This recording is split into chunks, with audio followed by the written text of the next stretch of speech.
What's up, ladies and gentlemen? Welcome to episode 114 of the Access to Combat podcast. I'm one half of your host, Hugo the Boss. Hugo got next, joined by my co-host. It's your boy Ray Boogie Kahuna. On today's episode, we're going to be breaking down Noche UFC, Silva versus Lopes. And on the boxing end, we finally got Canelo Crawford, and we got Inoue and MJ. But before we get into any of that, my brother, please tell them what the deal is. Like, comment, subscribe, follow Facebook, Twitter, Instagram, and TikTok. Everybody enjoying the visual portion of this podcast, please don't forget to like, comment, subscribe, and hit that notification bell to stay up to date. And for all of our audio listeners, Spotify, Apple, Google Podcast, you already know. First fight on the card at men's welterweight, we have Rodrigo Sezinando going one-on-one with Daniil Donchenko. Sezinando is 8-1 overall. Fighting out of Brazil, hailing from Brazil, 27 years old. Donchenko is 11-2 overall. Fighting out of Ukraine, repping the Ukraine, 24 years old. So this is the Ultimate Fighter welterweight finale. I'll start on the Donchenko side. Donchenko, in my opinion, is probably the more well-rounded fighter here. Slick striker. Love the way he throws in combination. Love that he goes to all levels, works the body. Can grapple, can wrestle, will mix in the wrestling as well. Last I checked, there's no odds on this fight. I'm gonna assume Donchenko's the favorite. We got Rodrigo here on the other end though. Not the most polished striker, but he hits hard and he's effective. His bread and butter is the grappling. If Donchenko keeps this fight standing, kind of avoids the grappling with Sezinando here, he should win this fight. What Rodrigo needs to do here, if he wants to win, is make it dirty, engage in the grappling. I think he's the better control grappler. I think he's got better jiu-jitsu. Usually I go wrestler over jiu-jitsu, but Sezinando is a big enough dog. I wouldn't mind taking the shot on him. Official pick is going to be Donchenko. I think by decision, but I do think this fight is a little closer than what they're advertising, and I don't necessarily hit Sezinando as a dog shot. Yeah, I'm with you here for all the reasons you listed. I think Donchenko's the more well-rounded fighter all around. I think this is a pure dog or pass spot. Both of these fighters are not really like high-level guys. This is something where anything could happen. We seen a plus 400 a few weeks ago who was supposed to get dog walked upon the Ultimate Fighter finale, just completely looked like a revamped fighter for that fight. Give me a dog or pass spot here, but for my official lean, it'll probably be Donchenko as well. Next fight on the card at men's flyweight, we have Alessandro Costa going one-on-one with Coria. Costa is 14-4 overall. Fighting out of Mexico, but repping Brazil, 29 years old. Coria is 10-3 overall. Fighting out of Texas, repping Texas, 27 years old. Not Costa's original opponent. I think he was scheduled to fight Edgar Chairez. Chairez fell out. Coria steps in. Coria is a training partner of Joshua Van, but he doesn't really fight like Joshua Van. The guy is very patient, very calculated, a bit of a counter striker, looks a little more comfortable on the ground. I think his ground game's a little underrated. Costa, though, is probably going to be my pick here because Costa, first of all, has got the full training camp, was preparing for a similar opponent, in my opinion, so it's not going to be too crazy out the realm. I'm leaning Costa via ground and pound here. If you like the Coria side, I think sub is probably sneaky here, but fight doesn't go is probably a decent look depending if, you know, the fruit is ripe enough for the juice. You feel me? Costa has the physicality edge. Costa also has the power edge here, in my opinion. He's going to be in pick here. That's all I really got for this one. Yeah, and it's crazy that I'm on your side here with the physicality, considering that Costa is listed as 4 inches shorter than this guy. But I mean, Costa's only lost to elite fighters, Amir Albazi and Steve Erceg at this level, and those guys are legit. Albazi before the neck surgery was a problem. Costa has beaten guys at this level. He's more proven at this level. This is this guy's first UFC stint, and it's against a guy like Costa who I'm pretty high on, to be frank. So I'm with you here. I think it's Costa. Like you mentioned, I think if you're going to bet Coria, it's by sub. I think that's his only real win condition. But for me, it's Costa, probably ITD here. Give me Costa to finish this fight inside the distance. Next fight on the card at men's middleweight, we have Reese going one-on-one with Sedriques Dumas. Reese is 9-2 overall. Fighting out of Shiner, Texas, 31 years old. Dumas is 10-3 overall. Fighting out of Pensacola, Florida, 30 years old. These guys were previously scheduled to fight like over 6 months ago. We kind of broke this one down already previously. I think it was like episode 84. It was like on a pay-per-view card sometime in January. I don't recall. Right. Has my stance changed? Not really. It's still, you know, fading mid with mid. These guys are not like the cream of the crop when it comes to, you know, UFC fighters. Reese, powerful but slow. I think he has a grappling disadvantage here, in my opinion. Dumas, a little tentative, but I'm still kind of leaning him here. The IQ for both guys, maybe combined, it might make a full human being. I'm not too sure. Give me Dumas here. Slight lean. I'd say fight ends in sub is probably not a terrible look. Fight probably shouldn't go to distance just because of Zach's fighting style. You know, very kill or be killed. But this one has meme all over it. Wouldn't be too surprised at a random decision. I still kind of like Dumas either way. That's all I really got for this one. Yeah, this fight sucks. And Dumas has just let me down like tremendously. Like I thought he was better than he is, and now it seems like he's regressing. I would hope he would wrestle him, but he doesn't seem to do well with pressure fighters. Zach, I think, is capable of pressuring him in this fight. Zach is completely capable of sparking his ass. 100%. I'm going to lean Zach here. I'm going to tail off of this a little bit just because I don't think Dumas is who we thought he was. He's supposed to be a striker, doesn't do well off his back foot, seems to just get hit and then get dropped and then look for the fucking door when things are not going his way. On top of that, too, to my brother's point, the IQ, stupid. And it is a fight you should probably stay away from. Maybe the unders, but then once again, high variance fight. This fight can find its way to a decision. Yeah, I mean, both these guys were at one point, one fought 2 to Lewin, the other one fought 2 to Todorović. Both fights that they should have ended, both fights that went the distance. So to trust these guys to finish each other here, hey yo, I don't know, man. Yeah, nah, this fight sucks. I think Zach Reese ITD is sneaky here, low key. Not even sneaky, it might pretty much be loud, but unders, ITD. Give me Zach Reese here, but not with a ton of confidence, just like my brother is. I think you picked Dumas, right? Yes, sir. Yeah, he doesn't have a ton of confidence. I don't have a ton of confidence. You probably stay away from this fight, ladies and gentlemen. Next fight on the card at women's strawweight, we have Tatiana Suarez going one-on-one with Amanda Lemos. Suarez is 10-1 overall, fighting out of Rancho Cucamonga, California, 34 years old. Lemos is 15-4-1 overall, fighting out of Brazil, hailing from Brazil, 38 years old. You already know how I feel about Lemos. I love the woman. I think she's an underrated striker. I know people were kind of fading her against Lucindo in her last fight. I was a Lemos truther. You know, feel pretty good about that one. I'm not gonna lie to you. But she's going against the girl here in Suarez, who not completely, but pretty much got dog walked in her last fight against Zhang. I think the only way that woman sees a belt is when Zhang relinquishes the belt. Probably gonna fight Valentina when she moves up. I learned 2 things about Suarez in that fight. 1, the striking offense and the striking defense need a little help.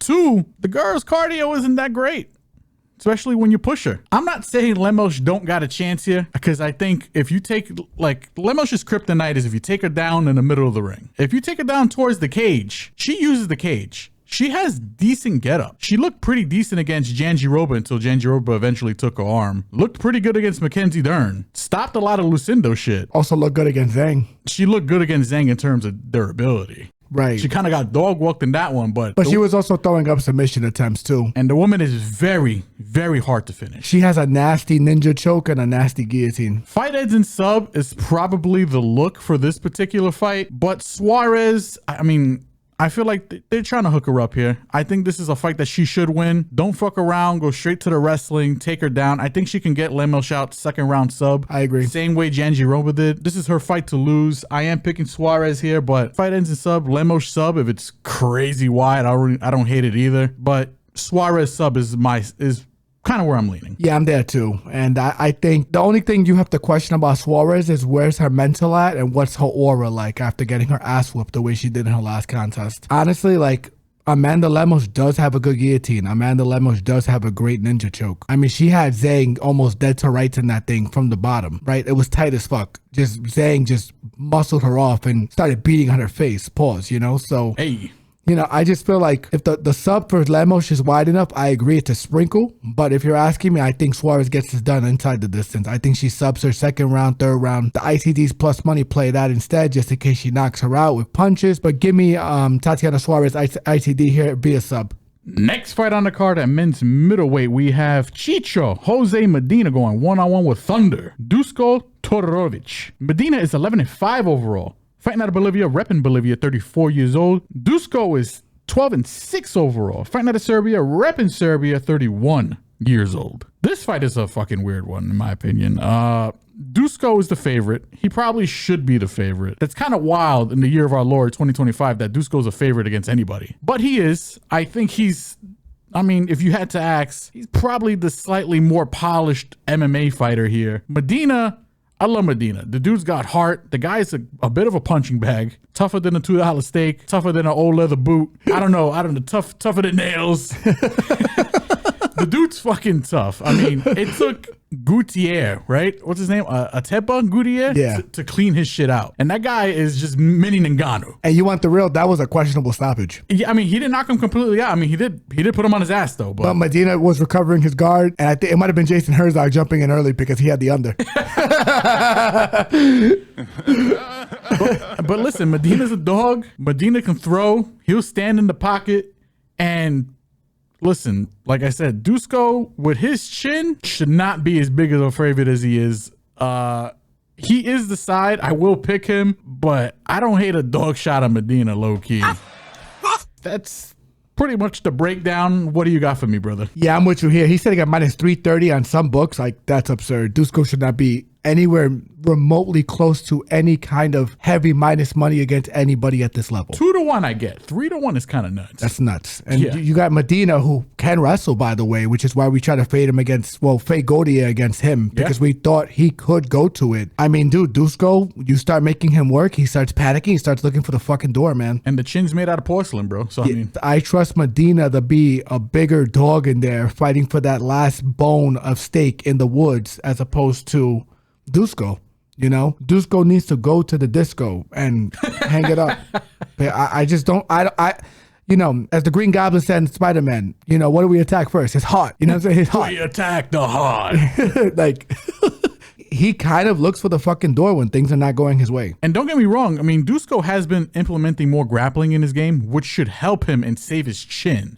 Right? So I get why he's the favorite here. And he should lean more into the grappling here if he doesn't want to get, you know, completely dusted. Yeah, and questionable gas tank too, by the way. Yeah. I think second, third round Medina is like interesting. That's all I gotta say. You know, but I'll lean Duško just because I'm with you. I think he has the better skills here, man. But minus 330, you can't get behind that shit. And I don't even know how you want to play him. You gonna play him on TD?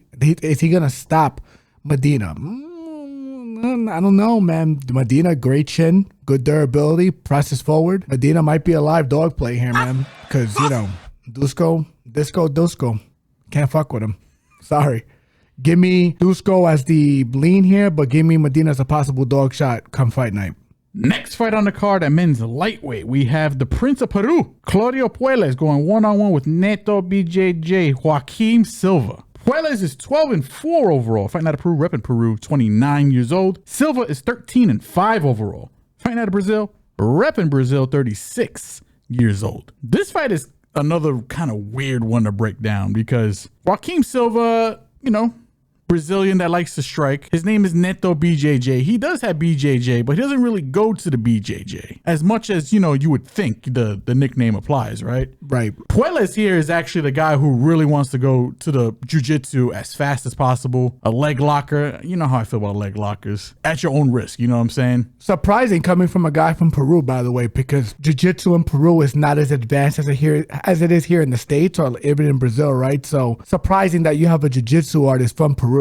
Yeah, you would think Puelles would be the striker. Yeah. And then, you know, Silva being the grappler here, but it's the opposite. Complete opposite. That being said, Puelles is younger. Puelles has got the dimensions. Joaquim, I think if he keeps this fight standing, I think he puts this man on a center block. I agree. But I can see Joaquim Silva, you know, jumping Gilly because I've seen him do it plenty of times. And I think Puelles is skilled enough where he's like, yeah, please jump Gilly. Just let me get in at all costs. Right. I'm trying to get in that ass, take you down.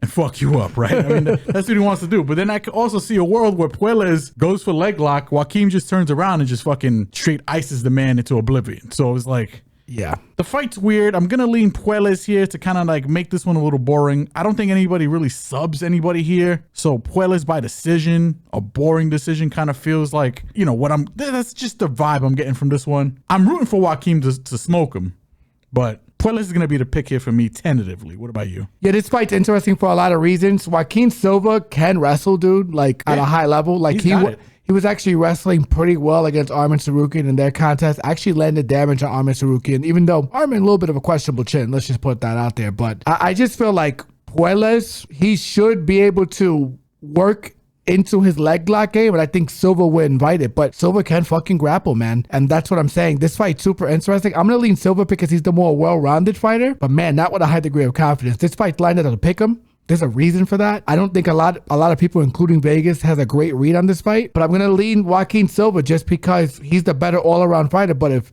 Puelles wraps up his leg, like, I'm not going to be surprised here is my point. That's my nightmare. I'm hoping he really doesn't go to the leg locks because, I mean, Silva's just a turn away from just like, you know, putting my man's chin on a poster. You know what I'm saying? And the thing is, if you're going to bet Silva, I think it's probably like rounds 2, 3, right? Those are interesting, or like round 3 decision, because Puelles does kind of fucking gas in his fights. So for me, it's like when you have a guy that's just going to go for leg locks, then blow his low pause, and then he's gonna lay on his back, and then the referee's gonna keep standing him up. He's gonna take his time standing up, and you have a guy like Joaquim who's just gonna land damage on him when he gets up. Man, I don't know. Like that could get real funny real quick. So for me, I'm on Joaquim Silva here. Might play as my ally, might fuck around. I don't know.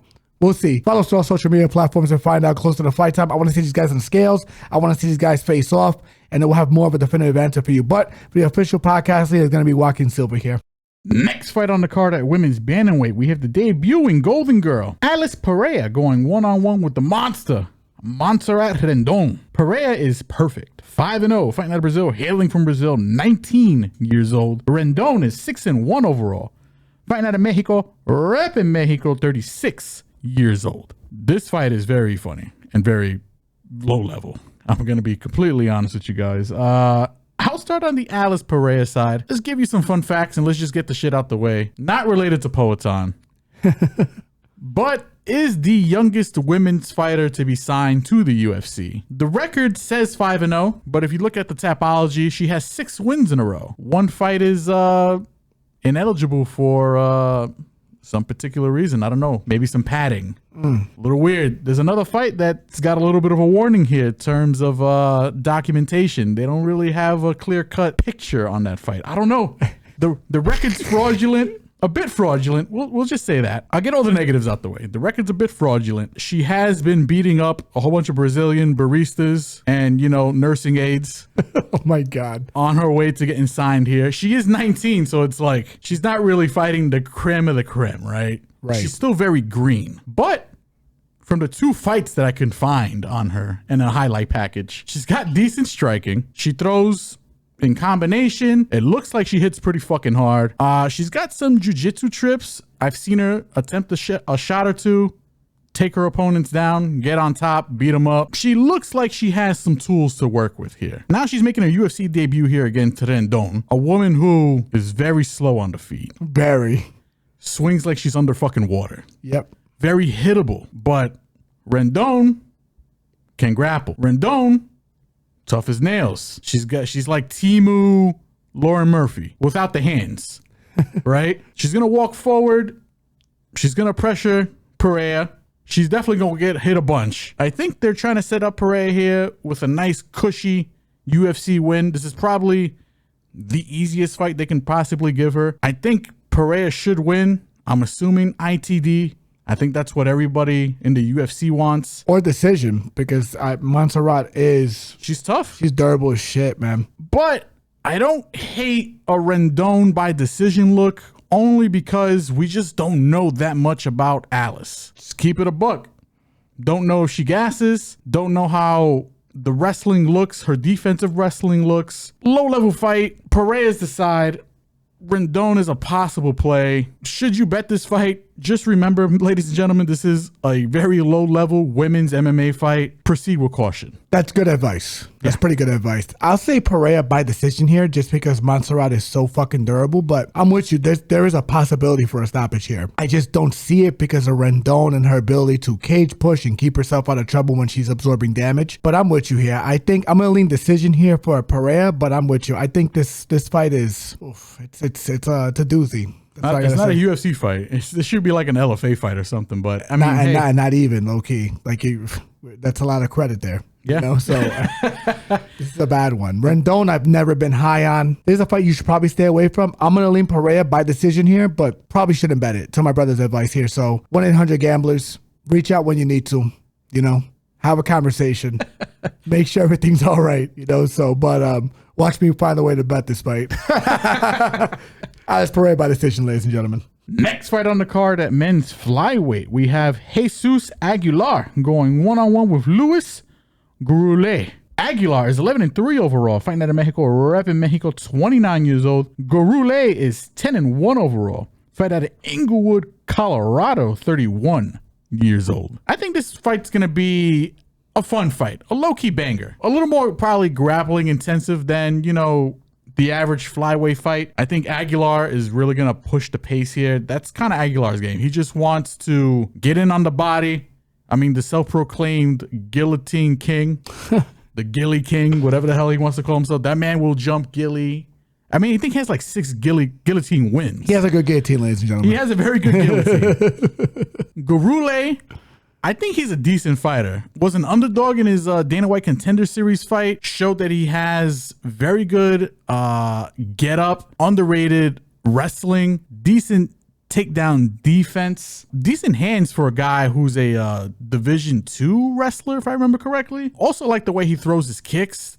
You know, he goes high and low, pretty slick for like a wrestle boxer prototype. But he is a little bit on the slower side, but I do trust his volume. Aguilar, I think, probably hits harder, but he's low volume, and I don't think he's the better striker in this particular matchup. I'm gonna pick Gurule. I think he's probably the favorite here. He's probably the rightful favorite here. This one is tough because it basically boils down to if Gurule can defend the guillotine. Because I think if he can defend the guillotine, I think wrestling over jiu-jitsu, he should be able to control Aguilar. I've done tape. I need to do more tape because I just need to see him defend the guillotine once to feel confident.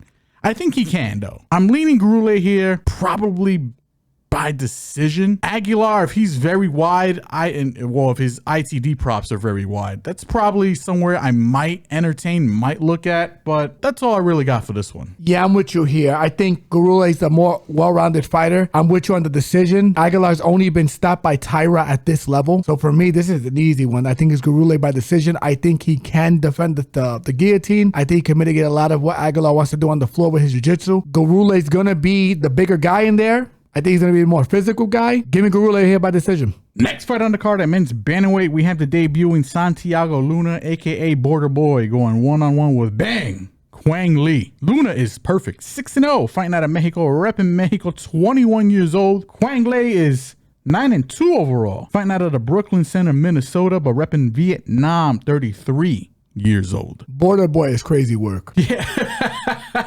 By the way. Hey, listen, you got to embrace it, man. That's crazy. It's a funny nickname. It sticks out. It's unique. He said it, not me, ladies and gentlemen. He said it. He said it. You know, so, oh my goodness. Well, listen, both of these guys, first of all, not Quang Lee's original opponent. He was, I think, originally supposed to fight David Martinez. That one ended up getting pulled out. They got David Martinez bumped up the card in a fight that we'll be discussing later. Quang Lee is now fighting last minute notice step in Santiago Luna. Now, both these guys basically want to do the same thing. They want to use their striking the pressure, get you against the cage, take you down as soon as possible, get to their grappling, because grappling is kind of where both of these guys excel. Luna will search for the sub. Quang Lee, a little more control, but will also search for a finish. I think whoever leads the dance here is going to win. I'm going to slightly lean Luna over Lee here. And now, I know that sounds a little crazy because Lee's got the experience. I think he's the better control grappler. But from what I've seen about Luna, even though he is stepping in short notice, I do trust his finishing instinct a little more. I think he's a little better with the hands. I do trust his cardio slightly more. I do trust Luna's chin a little more. So it's a little scary. This guy might have UFC jitters. Who knows? Hopefully that won't bite me in the ass. Lee should be the side, but I think I'm going to be picking Luna here in a fight that I feel very, very low confidence about. Yeah, I'm with you here. I'm on Luna, and I'm on Luna because of the physicality edge. He's going to have 3 inches of height on Quang Lee, and he's going to be the bigger guy, I would think so. Quang Lee, little broad back, so we'll see come weigh-in time, but there's a formula to beating Quang, right? Quang has lost historically to guys with decent takedown defense, right? Who can strike. Long Zhao and Chris Gutierrez. Gutierrez, a little bit with the takedown defense. He improved it. He looked a little better during that fight, but was able to get the leg kicks going and then put some damage on Quang, kept him on the outside, right? Long Zhao just outboxed him and then out-scrambled him with the wrestling. So for me, I think Luna's capable. He's big. I think he can handle himself. Give me Luna here as the dog play here with my brother here. And that's where I'm at with this. Follow us on all social media platforms just in case I change my mind. This fight does stink a little bit in a lot of ways. It's something I may stay off of. This whole card is a little, to be frank, ladies and gentlemen. Yeah, this card has been slapped together. There's been so many rearranged, rebooked fights. And listen, a lot of last minute step-ins, a lot of, short notice replacements. Again, in this particular fight, whoever leads the dance is going to win. Yeah, I'm going to trust the bigger guy to do so. I'm going to trust the guy that has more of a statement to make to do so. And I'm going to trust the element of surprise here because I think Santiago has the tools to give Quang some trouble. Santiago Luna's the pick here. That's where I'm at. Next fight on the card at men's lightweight, we have the Great Ape, Alexander Hernandez, going one-on-one with Diego Ferreira. Hernandez is 17-8 overall, fighting out of San Antonio, Texas, 32 years old. Ferreira is 19-6 overall, fighting out of McAllen, Texas, but repping Brazil, 40 years old. Where them Texas boys at? Where them Texas boys at? Well, we got Alexander Hernandez here, very short turnaround. He made, light work of Chase Hooper in his last fight. I did literally preface that breakdown by saying Alexander could do the funniest thing by knocking him out because, he is the better striker. And then, of course, lo and behold, my man gets sparked with like 5 seconds left in the first round. Memed his ass. Straight up just folded that man like a lawn chair. Hernandez is one of these guys who is a very jack of all trades. He's not really particularly great at everything, but he's a like a mid-level gatekeepy type fighter where he's got decent striking, he's got solid grappling, never really gonna excel anywhere outside of where he's at. All his wins have come against guys who are very chinny like Chase Hooper or very old. Diego kind of fits that profile, unfortunately. He is 40 years old. Diego has been flatlined a couple times here. What makes Diego a little different, though, is that Diego has historically struggled against high-level grapplers. Elite fighters. I mean, Hernandez is a smart guy, right? Hernandez has done tape, I'm sure. I'm sure he's not taking this fight short notice on a quick turnaround, not knowing that he has to wrestle Diego here, right? But, I mean, is he Dariush? No. Dawson? Nope. Is he any of those guys? Like, is his grappling that much better? No. Ferreira's jiu-jitsu, Ferreira's get-up game, Ferreira's even wrestling himself is pretty solid here. Hernandez should be the favorite. I don't know what the line is. I'm assuming, I hope it's not as wide. Because if Ferreira is pretty juiced up, allegedly, I'm not talking about like, fountain of youth shit. I'm talking about like the bunny line here, right? Right. If Ferreira's line looks all right, I don't hate a dog shot on Ferreira here, even though he does fit the mold of the people Hernandez has been packing up lately. Hernandez is going to be the pick here for me, tentatively. I don't like that he's taking another fight, even though he didn't take that much damage in that last fight. But I don't hate Diego. He's built, even though he's 40 years old, he built different. Yeah, this is a guy who just stopped in his last win, Brambecki. Right, so I'm gonna be honest with you, I'm on Diego here, and it's because I'm not very high on Alexander Hernandez. To my brother's point, this guy has only lost to the grapplers, being Matus Gamrot and Gregor Gillespie. Those guys were able to control him and stop him. Outside of that, he's only lost to 3 other people: Beneil Dariush twice, Grant Dawson, who controlled him, couldn't really sub him, and Dustin Poirier. You have to convince me that even at 40 years old is Hernandez the one? Yeah. I don't know. And ever since Cerrone, I just can't trust him. Sorry. Cerrone took his soul. Cerrone took his soul. Like he's just not who he thinks he is. He's gonna go in there with a ton of confidence. Of course. Now that he stopped Hooper, he stopped Chase Hooper on the feet. If he subbed him, it would have been different. That's true. But I just feel like, I can't get behind him here. And I hope Diego is a dog because I will fucking be playing him. Hernandez is just one of these guys who's got a really good floor, but his ceiling is very limited. And Diego, he might be a little slower in there, but he's got power. And I like his jiu-jitsu. I personally don't think Hernandez is going to be able to hold him down or have that much success holding him down. And if he does try to hold him down, I trust Diego's gas tank at this point before his. Yeah. I just think Hernandez is going to gas. I think Diego should be the lean here, in my opinion. But I definitely understand Hernandez betters and people who are going to lean Hernandez. I get it, but because he's 40, I get it. But once again, and I'm not to say anything, this is post-USADA. He looked crazy against Rambecki. It was a little crazy. I thought Rambecki was going to handle him. And I think Rambecki could handle Hernandez. Easily. Yeah. Easily. So, and you don't want to do MMA math. You don't want, but hey. Rambecki can fucking wrestle, bro. Sometimes 1 + 1 = 2, man. Rambecki just beat fucking Orabai. And I high as fuck on Orabai. We both are. So if that's who he's beating in his last win, that was just a year ago, I'm going to lean Diego Ferreira here. I think he can get Hernandez's back, sub him, or stop him with punches. So give me Diego Ferreira here for the lean. Next fight on the card at men's middleweight, we have Kevin Gastelum going one-on-one with Dustin Stolfus. Gastelum is 19-10 overall, fighting out of Yuma, Arizona, 33 years old. Stolfus is 16-7 overall, fighting out of Pennsylvania, 33 years old. Again, another one of these just like weird fights that's on this, Noche card. This is Gastelum, I think.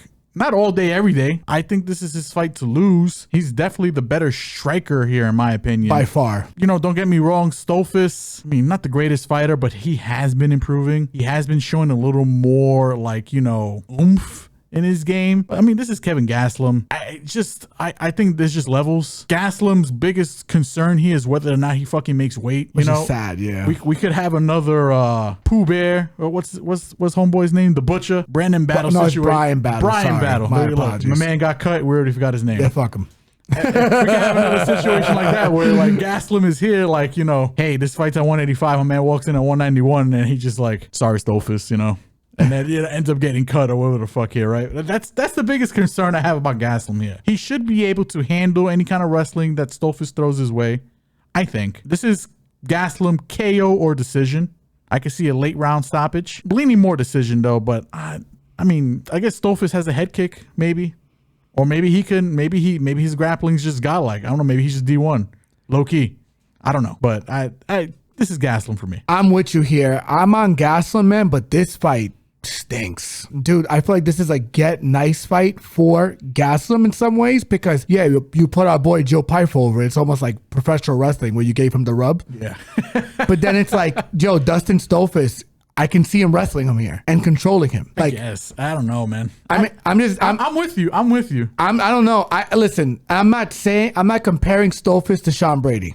I'm not. Are you comparing Stolfus to Joe Pyfer? No. Okay. But my thing is, it's a situation too where I seen Sean get in on Calvin easily. And I'm not saying the wrestling technique is close. It's Sean Brady. But Stolfus is fucking big too. I get it. Yeah. So for me, and jacked, by the way, once again, he's one of, I've been tweeting about it. I got like a little track, like a little retweet quote thing going on, like where I'm kind of threading it. Yeah. Where there's these guys who their fucking chins have gotten better post-USADA. Allegedly. Let's take it easy here. Yeah, I'm going to take it easy. I'm just saying it's a little funny because Stolfus could not take a shot when USADA was involved. All of a sudden, USADA's gone. My man's eating 25 shots from Ruzaboyev and going the distance with him and getting clean shots. And then he controlled Ruzaboyev. He's still a big guy, but Ruzaboyev is pretty good at scrambling and getting up. Ruzaboyev couldn't get up for minutes at a time in that fight. So for me, it's like, I'll say Gastelum by knockout decision with two here with my brother, but man, there is a path here for Stolfus. I can't get behind the 200 plus 200 line. If it was +3, take my money. Because I don't know what the agenda of the matchmaking is here. I don't know if they want to give Calvin a softball or they're just trying to test Calvin at this weight class again. I don't know. But Stolfus has just been wowing everyone after every contest at this point. And it's like he seems to be getting better at the later stages of 30. Which is, I don't know. I don't fucking know. But it's at the level of competition is still kind of, this is Kevin Gastelum. You want the real though. If Calvin Gastelum for Ruzaboyev, I think Ruzaboyev might lamp him. Low key. I don't know. More MMA math. I don't know. Mid to late 30s improving. I don't know. I hear you. I'm just this fight. Gastelum's a walking refrigerator, though. You know what I'm saying? I don't know. I feel like I'm with you on the knockout decision here. Yeah. That's where I'm going. But if you're asking me, I don't know. It just stinks. This fight stinks. I don't know what it is.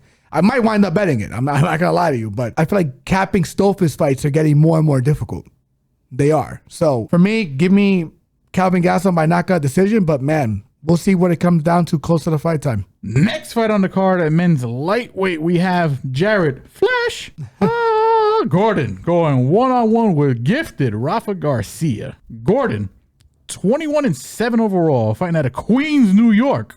37 years old. Garcia is 17-4 overall, fighting out of Mexico, repping Mexico, 31 years old. Throughout this whole card, I don't know if I've, picked a Mexican to win. Which is sad. Which is kind of insane, considering this is Noche UFC, right? I don't think I'm doing that here either. Jared Gordon is just a better fighter, in my opinion. The age is probably the thing that scares me the most here, but it's not scaring me enough to stay off of him. I think Jared Gordon KO decision is probably where I'm leaning here as well. Garcia, he's a tough dude. He's got some grappling. He's got some striking, but I'm not really impressed with the guy. I just think Gordon's got him covered. I think Gordon wins this fight. Unless Father Time decides to step in here. This is Flash all day. Yeah, I'm with you. I'm with you on this. And I think it's knockout decision for Jared. Jared's not going to sub Rafa. Rafa can grapple. Like, he's very good. He was able to mitigate a lot of what Grant Dawson wanted to do in that last contest. But if you're asking me, Jared really not even surprised me. He impressed me his last fight against Thiago Moises. And it's not like he took apart Thiago in the later stages of that fight when Thiago's most vulnerable. He took him out when Thiago's most dangerous. Put his ass down, knocked him the fuck out. So for me, I think Jared's got him covered everywhere. I think he can out grapple him. He's going to be bigger than him. His boxing's better. Way better. I mean, listen, man. Let's start with the disrespect. Queen stand up. Flash Gordon gonna earth him. That's how I'm feeling. Stop with the disrespect. Queen stand up. Yeah.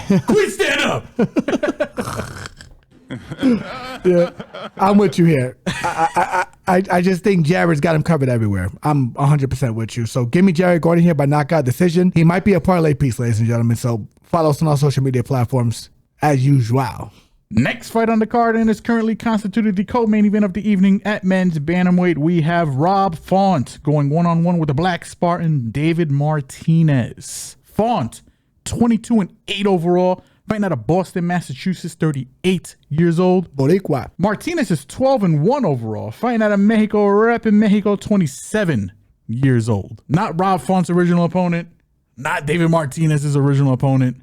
This whole card has been stitched together. I just think this is a Rob Font fight. The more I keep thinking about it, the more I think Rob Font's got this one covered. Unless, again, Father Time decides to intervene and tell Rob Font's chin, you don't belong here no more. You're coming with me to the afterlife. I feel like it's already there, though. I mean, it might be there. I don't know. His chin, 100%. Font was, technically scheduled to fight Raul Rojas. That was a more favorable fight for him, in my opinion. I think he wins that fight. Chihuahua ended up pulling out. David Martinez was supposed to fight, I think, Quang Lei. He was also supposed to fight some other. I think Martinez was scheduled to fight 2 different people on this card. So technically, this is his 3rd opponent. Martinez is a very good striker. Will speed kill here? I don't know. I think Font's a smart fighter. He's a technically savvy fighter. He's a guy who will not be afraid to mix in grappling if he needs to. It's a rare sight from Rob Font to mix into grappling, but I think he will test David here. Outside of a speed kills knockout here, I think this is Rob Font's fight to lose. Give me Rob Font. KO decision. Probably more decision, but Rob Font, Boricua, he's the side here for me. Yeah, I'm with you here. And I think it's just because of the cage pushing and the grappling here. And that's the only reason I'm going to pick him. But if Martinez memes him, I'm not going to be surprised. I'm going to be honest with you. I think this fight's 50-50 on the feet. Outside of Rob Font's jab, I think David Martinez's kicks and his punching are more dynamic. He's able to pull and punch over the top. He does a lot of good shit with his legs. And listen. And Rob is historically not durable, man. Like, yeah. His durability scares the shit out of me. I like Martinez. I just think he's a step down from Matsumoto. Who knows? Maybe he proves me wrong here. I don't know. Maybe Martinez got some D1 in his pocket, but that's just the way I see it. It's just a step down. I know it's short notice, but I agree. And Matsumoto can present problems with the wrestling and grappling. Yeah, he's just as opposed to Martinez. He's been known as a more well-rounded fighter than Martinez at this stage. Agreed. But what I will say too is that Matsumoto doesn't have the best finishing instincts. Martinez does. Martinez, I think, hits harder too. I think the way he pops into space is impressive. He cracks. And he can punch off his back foot too. So for me, like on the feet, this is 50-50, maybe even 60-40 Martinez, but I'm going to trust Rob here to wrestle into him into the cage. I'm going to look at Martinez's knockout. If it's a nice fat number, I would definitely sprinkle on it. But if you're asking me, I think Rob Font gets this done via knockout decision. That's where I'm leaning for the official lean of the podcast. Follow us on all social media platforms to see if those bets change, or leans change rather, and if we're going to bet this fight at all. So, but give me Rob Font for the lean here.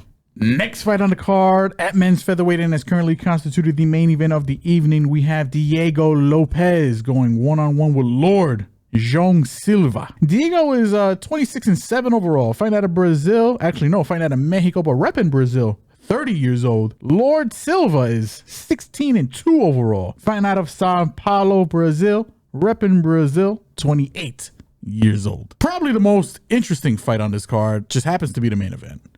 Yeah. This one is tough because I like Diego.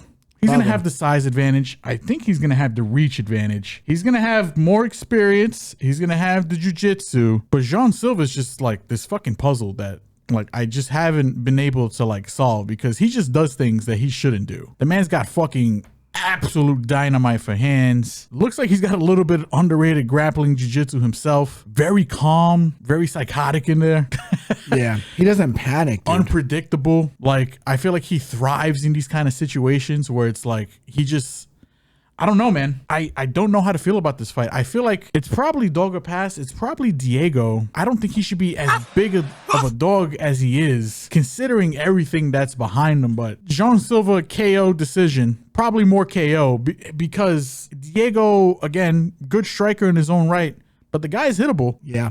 He don't got the best head movement, and Silva is just one of these super awkward guys, just very hard to get a read on, you know. And I don't know. I'll lean Diego, but wouldn't be surprised if Silva sleeps his ass. We're gonna learn a lot, I think, in this fight. I think we learn a lot From both guys. Yes. Yeah, I'm with you here. This fight, very hard to cap, ladies and gentlemen. That's what I'm saying. This is like one of those cards where I'm just like, I don't know. And it's just a lot on the Silva side. I think it's just unpredictability. And we just haven't seen enough of the guy. We've seen a lot, but not enough. It's at the same time, it's weird. Yeah, and the thing is, if you're thinking Diego can't hurt this guy, I got another thing coming for you guys. Diego fucking cracks. Yeah. He cracks. So for me, if João Silva gets lazy with one of those jabs and he counters him over the top, which is what Diego goes to, because he has very good reactive instincts, like with his punching. This fight's interesting. This fight's also interesting in the clinch, because Diego likes to get to the clinch, work to the body with the knees, and then try to drag you into the jiu-jitsu game. So if Diego pushes a pace in this fight, I'm curious to see what João Silva's gonna look like past the third round, because João Silva hasn't been past the third round before. So for me, this fight's fucking interesting, man. I hope they have the over like set low, because that's something I'll look at. Like if it's at 2.5, I'll play it. I got a weird feeling that this fight, if the over is low, it hits, but I don't think it's gonna go to distance. I don't know. It's one of those weird fights. This is gonna be a slugfest. I'm gonna lean John because I think he makes better decisions on the feet, man. But damn, if Diego buries him with pressure and just volume and just fucking hurts him, like I'm not gonna be surprised here, man. I'm here for it. John used to be a super big guy, so he's going to be very strong in there. Like he used to be close to 200 pounds. So Diego's not small for the weight class either, though. You know, this is what I'm saying. Like there's a lot, there's so much, it's so high variance. This might be one I just sit back and enjoy, just to be frank with you. So give me João Silva here, unfortunately, because I've made a lot of money on Diego Lopes in the past. But just based on this line, don't be surprised if I get around to betting Diego come fight night, because I think plus 230 for a guy that we kind of know more about than the opponent. And João Silva hasn't been tested against a guy that's this durable, that's gonna land. Diego's gonna land on him here, guys. I don't think he's a bad dog play for this weekend. I think the line's fucking insane. Think about it. They have him lined the same way they had him lined against Volkanovski. Not too far from it. Maybe like a 40 to 50 point swing. But the thing is, I think João Silva beats Volkanovski. Yeah. Like matchup wise right now. Yeah, I think that's why they're doing it. I think Vegas probably feels the same way. So João Silva's the lean, but don't be surprised if I get around to a dog bet on Diego Lopes come fight night. Follow us on all social media platforms as usual. And that does it for Noche UFC. Moving right along to the sweet science. We're going all the way from San Antonio to Japan. And we're going to be kicking it off with a couple of fights here. A main and co-main. We'll kick it off with the co-main for the WBO World Bantamweight title. We have Yoshiki Takei going one-on-one with Christian Medina. Takei is perfect, 11-0, fighting out of Japan, repping Japan, 29 years old. Medina is 25-4 overall.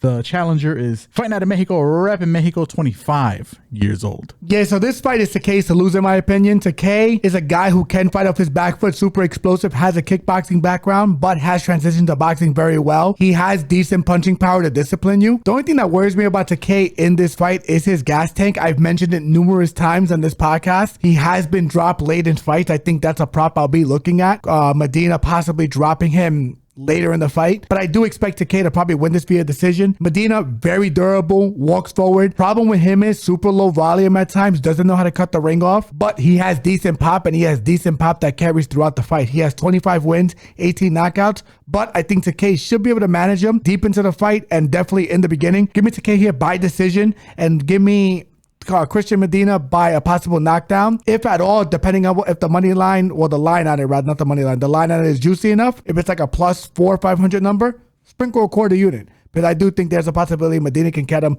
late and drop him. But the official lean for the podcast is going to be Takei, and Takei via decision. Next fight on the card, and is currently constituted the main event for this card, for the undisputed super bantamweight title, we have the monster Naoya Inoue going 1-on-1 with MJ Marijon Akhmadaliev. Inoue is perfect. 30-0.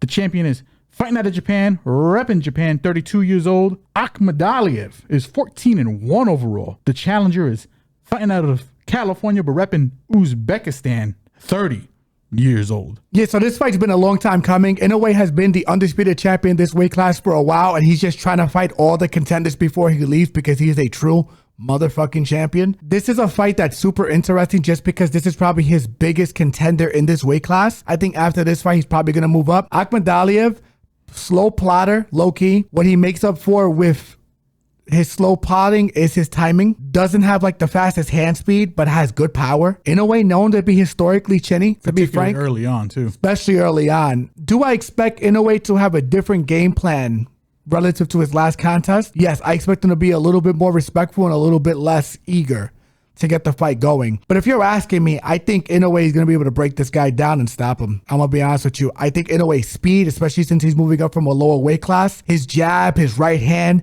his body attack, Akhmadaliev has to pressure Inoue in a way that he can feel comfortable and not absorb a ton of damage. I have a hard time believing he's going to be able to pressure Inoue without doing so. I think Inoue stops him.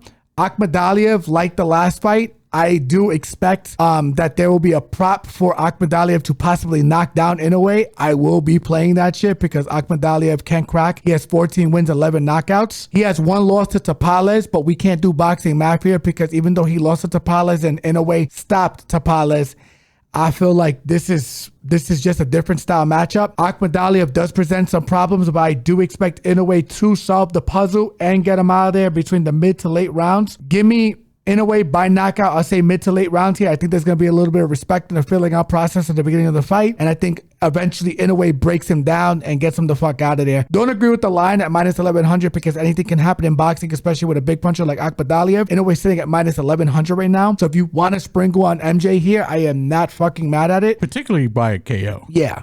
100%. I think that's the only way he wins here. I don't think he's winning the minutes in this fight. Yeah. I'm with my brother here. So I agree. But I'm going to lean the monster here. I think the monster is a problem. I think he is that guy. I think he's the pound for pound best fighter in the sport. And I think he's going to show you what it is. And just like the Stephen Fulton fight, where I thought that one could get dragged out, he did not fight dumb in that fight because he gave Stephen Fulton a ton of credit and a ton of respect. I expect that same approach in this fight. And I expect him to handle his business and rise his stock and his boxing level to the occasion. Like he's going to level up like Terrence Crawford did against Errol Spence. And that's what I think is going to happen.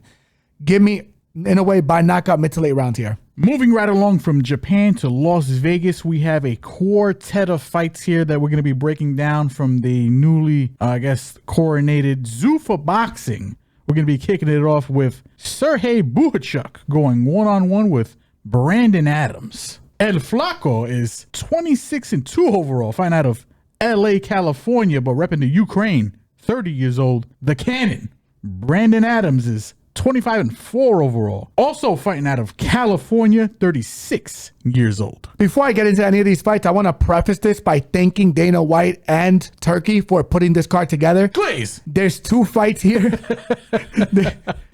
There's 2 fights here with 2 undefeated prospects. Oh, well, one of them with 2 undefeated prospects, the other one with 2 rising contenders, both undefeated. Yeah. They are pick'em fights, and they are pick'em fights for a reason, or with one being a slight favorite over the other. Tremendous matchmaking. This fight is probably the most lopsided in terms of betting, but that's just because Bohachuk was whooping Brendan Adams' ass the first fight until he wasn't. This is a rematch, and it's because Brendan Adams sparked him the last fight. To put him in a fucking, I don't know, he packed him up. It was bad. I never seen Bohachuk hit the ground that hard in my life. Yeah, and by the way, the other thing too, all these fights are action-packed. All these guys comes to fight, which, once again, thank you to Dana White and Turkey for putting together such a brilliant main card. But let's get into this fight. Bohachuk, all action, no breaks. The dude is very technical, good fucking chin. The first fight, he was whooping Brendan Adams' ass. I mean, thoroughly throughout the fight. Till Brendan Adams caught him in the 8th round with a good left hook, wobbled him, then stopped him. So to Brendan Adams' credit, good on you. After that fight, because he took a beating in that fight before he stopped him. Took off 3 years. Don't know why. Comes back, has had 2 or 3 fights, looked impressive with him. The last fight, you could argue he won. He lost via split decision, and he looked fantastic. In fantastic conditioning, still looked sharp, looked like he was actually making better decisions at 36 years of age. But if you're asking me, I think Bohachuk, heading into his prime, he's very aware of what happened the last fight. His only 2 losses to this guy and to Virgil Ortiz. You could argue he beat Virgil Ortiz, and we are very high on Virgil Ortiz in this podcast. I thought he beat Virgil Ortiz, ladies and gentlemen. Just want to put that out there. It's not arguable to me. I thought he won. I thought the boy got robbed. And he definitely has this particular fight circled. Yes. I think this is one that he wants back. Yeah. And this is a guy who is still active in Adams. Even though he had the 3-year layoff, he's had 3 fights since his return. Give me Bohachuk here to stop this guy mid to late rounds, just because the age difference, I think 36 is a little too over the hill. And you gotta, if you're gonna bet Adams, you gotta bet for the knockout. I have a hard time believing he's gonna keep Bohachuk off of him, and you gotta hope he lands the damaging shot to put him away. But we have seen Adams be able to put it together late. So I think if you're going to bet Adams, mid to late round stoppage here, knockout, but I think Bohachuk's going to get him. I think Bohachuk knocks him out here. I think he styles on him. Give me Bohachuk here by knockout, mid to late rounds. Next fight on the card for the interim WBC World Superweight Middleweight title. Damn, that was a mouthful. We have Christian Mbili going one-on-one with Lester Martinez. Mbili is perfect. 29-0. The interim champ is fighting out of France, repping France, 30 years old. Martinez, also perfect. The challenger is fighting out of Guatemala City, Guatemala, repping, guess what? Guatemala, 29 years old. Yeah, and Billy repping France, but he has had occasional camps in Canada where he's training with Better Beef, so that's a good look. I think his training partners are a little better. I think his level of competition's a little better. But man, after watching Lester Martinez, this dude is crafty. He's surprisingly crafty, because you would think he's just a authentic South American style boxer. This dude knows how to move his feet. Surprisingly, because typically they kind of, a lot of people from South America have that nose-to-nose style. He does have that, but he does have a degree of setups where he's able to land the overhand right and get his left hook going. In Billy, love his style. This guy also walks forward, has that patented Tyson left hook, switch stance, body uppercut. He does that very well. He's the first guy I've seen do it since Tyson. Very good fight. This is gonna be a banger. Probably gonna be fight of the night, low key. I expect Mbili to edge this one out, man, but not with a high degree of confidence. I think this is the pure definition of a dog or pass fight, because Lester Martinez has a bit of boxing genius to him. He knows how to land the overhand right from awkward angles after creating an angle on you, knows how to land the left hook, and Mbili does get hit, man. This is a guy who cracks in Lester. This is also a guy who's extremely durable in Lester, and both of them have phenomenal chins. To be frank, I'm going to trust Lester's a little more here. I think this is a dog or pass spot. I'm going to lean in Billy, but don't be surprised if I make a dog shot on Lester come close to the fight night. I don't know how I'm going to bet this. I'm just giving you a pick for podcast sake. Give me and Billy here. I'm going to say by decision, because both these boys are durable, but if Lester edges this one out, I'm not going to be surprised. So dog or pass, and Billy's the lean. That's how I'm going.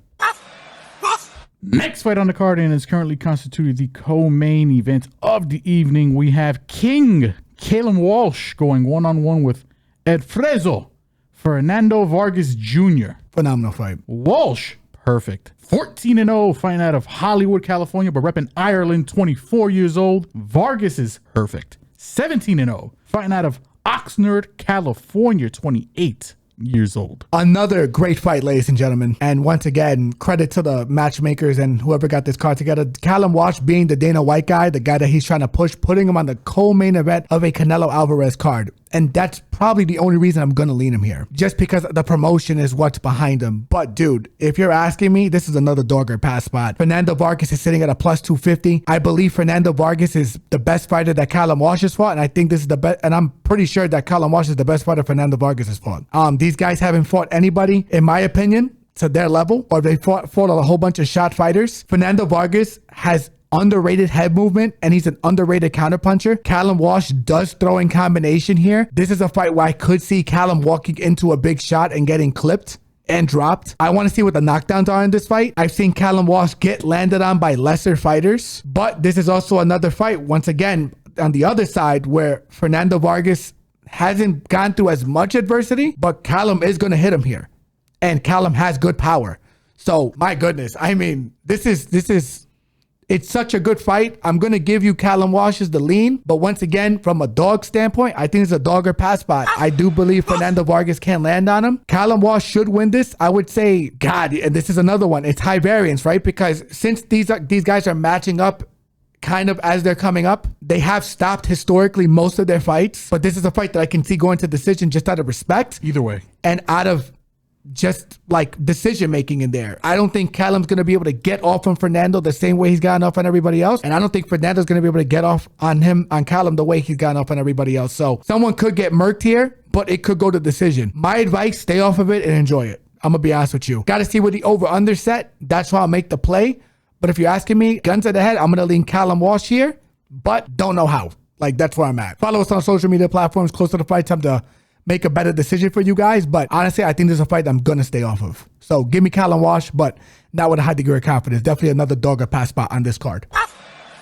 Last but not least, next fight, the last fight for the undisputed super middleweight title, the main event as currently constituted. We have the long-awaited Canelo Alvarez going one-on-one with Bud Terrence Crawford. Alvarez is 63-2-2. The champion is fighting out of Mexico, repping Mexico, 35 years old. Bud Crawford is 41-0. Perfect. The challenger is fighting out of Omaha, Nebraska, 37 years old. Biggest fight of the weekend, ladies and gentlemen. This fight's gonna go to decision.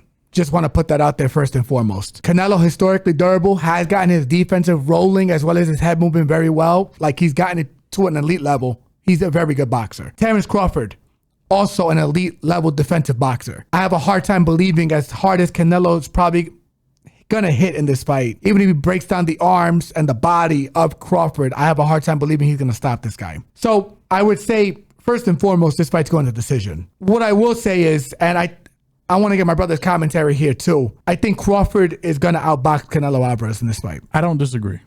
I think he's the more technical boxer, if you're asking me. If you look at what William Skull was able to do, Canelo looked fucking old in that fight, man. And I'm not saying that Canelo's not going to be more prepared for this fight than he was for that one. So I will take that with a grain of salt. But to be frank, Canelo's not stopping anyone these days. I don't disagree with that. I'll give you a little pushback on the Skrull fight. I think some people might view your opinion as a little hot, a little spicy, right? But I thought you could argue Skrull won that fight. You could argue Skrull was running that whole fight. Yeah, you definitely could. You see what I'm saying? So it's like, it depends on how you kind of view that one. Canelo, you could also argue, didn't sit up for that one. Yeah.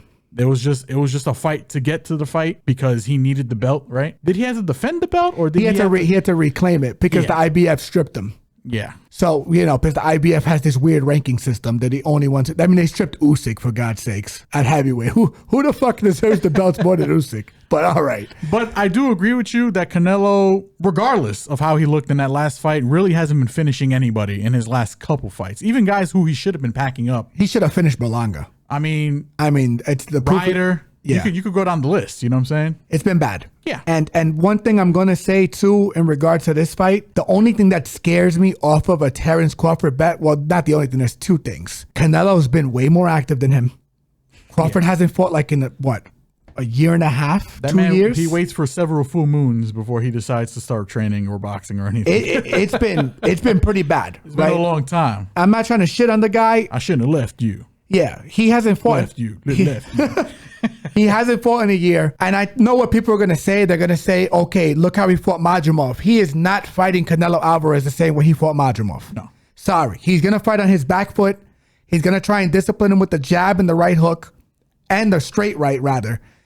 And this is a situation where it's such an interesting contest just because Canelo's in the twilight of his career. Terrence is moving up to 68. But is also, I guess, technically in the twilight of his career as well. He's 37, man. Yeah, but way less tread on the tires. Yes. Way less. But he presents a lot of problems with Canelo because this is the first guy Canelo's fought that can cleanly fight from both stances. Has weapons on both sides that he can go to, and has he has stronger pop than Mayweather. And I love Canelo, but you know what he's going to do in there. Yeah, he's going to walk you down. He's going to go to the body. He's going to hit you on the arms until you break down or he breaks you down. Yeah. Right? Legendary chin and legendary power that's been carrying every weight class he's moved up. Correct. But we know what he is. Yes. And the second thing that scares me in this fight, ladies and gentlemen, is the judging. Honestly, Terrence would have to put on a masterclass, in my opinion, for them to give him this decision. I like the draw in this fight if it's a nice number. I don't hate draw. I think this is very, just for both of their legacies. Like, they're going to treat it like a fucking exhibition. Yeah, no, 100%. I think the draw is interesting here, but Terrence Crawford's inactivity scares me here. Canelo's age and his ability not to cut off the ring anymore scares me here. They present different problems for each other. Crawford has enough pop to discipline, in my opinion. Crawford is the better boxer. I'm going to lean Terrence Crawford here, but this is another fight, ladies and gentlemen, that I'm only going to play the over if it makes sense money-wise. I don't like this fight from a decision standpoint. If you're going to play either of them, it's by decision. I don't like not knowing who's going to win this fight. Like, I knew Bivol was better than Beterbiev. That's why I played him. And then Bivol got robbed. To be frank, I thought he won the first fight. I thought he won the second fight. But this is another fight, one of those fights where I'm not sure which way the judging's going to lean. Are they going to favor the pressure of Canelo, or are they going to favor the boxing savvy of Crawford? And probably plus volume too, because he'll probably be a little more active with the hands as well. Correct. The jab, the way he pokes it out there. And then, yeah, Canelo, well, the thing is, it depends, right? Because Canelo might go to him a little more and hit him, but just not cleanly. Just might hit him on the arms, hit him in the body. And then Crawford's going to be on his bike the whole fight, right? So what Crawford has to do is fight like William Scoba, but better. I'm going to lean Terrence Crawford by decision here, but this is probably a fight you should stay off of, just because there are too many variables that are not even included in the fucking fight. Outside boxing related sources, maybe. Who knows? 100%. But I mean, this is dog or pass. I mean, dog or pass. If you're going to bet it, I mean, Crawford at plus money. Yeah. And if there's any time to fade Canelo, it's probably this fight. It's this fight. It is. But the thing is, too, once again, ladies and gentlemen, hasn't fought in a year. His power didn't carry necessarily too well up to 54 against a good boxer in Madrimov. So now you're asking him to move up another 2 weight classes from 60 to 68, from 54 to 60 to 68, to fight one of the most durable guys ever, right? In his weight class for his belts. A lot to ask for. Could Terrence do it? Absolutely. And I'm going to lean that he will. But the thing is, this is one of those things with boxing where he could win the fight and still fucking lose. And that's that, folks. So give me Terrence Crawford here by decision, man. But if Canelo gets the nod here, I'm not going to be surprised. I love the overs. This fight's going to decision. Mark my words. But Terrence Crawford's the official leader of this podcast. And that does it for our combat coverage. Episode 114 in the books. But it's a wrap. My brother, take us home. Like, comment, subscribe, follow Facebook, Twitter, Instagram, and TikTok. Everybody enjoying the visual portion of this podcast, please don't forget to like, comment, subscribe, and hit that notification bell to stay up to date. And for all of our audio listeners, Spotify, Apple, Google Podcast, you already know. Love you guys. Holla at you guys. Sorry if I was a little low energy today, guys. I'm a little bit under the weather. I'm trying to just work through this to make sure we get you guys some quality picks for this weekend. But love you guys. Holla at you guys. Tune in for episode 115 next week. Also, tune in for the NFL. It's starting up. Notice the hats. Back in black, back with the cats. You feel me? Have to bring them cats out. Not them dogs. Them cats. Meow. So, love you guys. Holla at you guys. See you next week for episode 115. Take it easy. Peace.